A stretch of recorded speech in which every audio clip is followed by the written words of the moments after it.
everyone. In today's tutorial, I will show you how to select and highlight all error cells with Kutools for Excel. If you want to select and highlight error cells, you can use Kutools for Excel. Select cells with error value utility, then highlight them with your favorite color.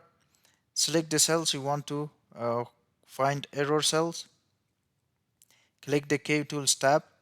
In the editing group, click the select drop-down list and click on the select cells with error value feature. A Kutools for Excel dialog box will pop out.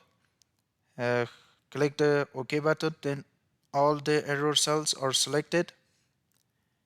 Click the Home tab.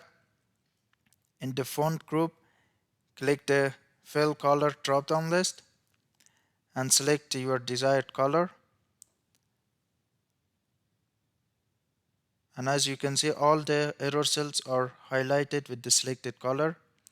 Thanks for watching and please subscribe for more videos.